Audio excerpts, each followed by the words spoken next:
Mungkin kita sering mendengar beberapa pengajar menyampaikan firman bahwa pohon yang tidak menghasilkan buah akan ditebang. Ancaman serius ini kadang ditujukan dari para pengajar tertentu kepada orang-orang Kristen bahkan. Saudara, jika tidak berbuah, saudara akan ditebang. Demikian dengan nada berapi-api seolah-olah siap menyambar pohon yang belum tentu juga akan ditebang. Dipikirnya jika jemaat takut, pasti mereka akan berbuah. Meskipun terkadang kita lupa bahwa berbuah di tengah tekanan pasti kadang asam rasanya. Yesus berkata, "Akulah pokok anggur dan kamulah ranting-rantingnya. Barang siapa tinggal dalam aku dan aku di dalam dia, ia berbuah banyak. Sebab di luar aku kamu tidak dapat berbuat apa-apa." Di ayat ini yang dimaksudkan pohon itu siapa? Yang pertama tentunya Kristus yang adalah pokok, terdiri dari akar dan batang. Dan yang kedua, kita orang percaya disebut sebagai ranting pohon tersebut. Nah, siapa yang berani menebang pohon seperti ini? Ingat bahwa kita dan Kristus digambarkan sebagai pohon anggur dan bukan pohon ara yang menggambarkan agama atau sebuah usaha manusia untuk berbuah. Contohnya di sini. Lalu Yesus mengatakan perumpamaan ini, seorang mempunyai pohon ara yang tumbuh di kebun anggurnya, pohon ara yang tumbuh di kebun anggurnya, dan ia datang untuk mencari buah pada pohon itu, tetapi ia tidak menemukannya.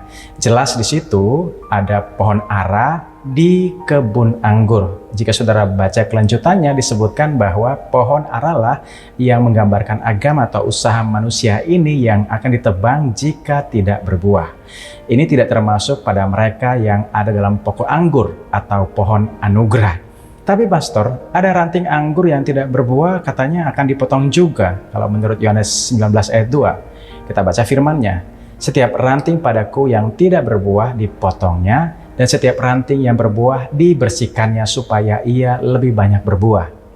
Kata dipotong dalam bahasa Inggrisnya, he take it away, dalam kamus Thayer, Greek definition atau bahasa Grikanya, airo, memiliki pengertian to raise up, to raise from the ground. Mengapa demikian? Sebab ranting anggur jika merambat di tanah, maka tidak akan dapat berbuah sempurna, bahkan tidak dapat berbuah. Maka harus diangkat, berbeda dengan semangka.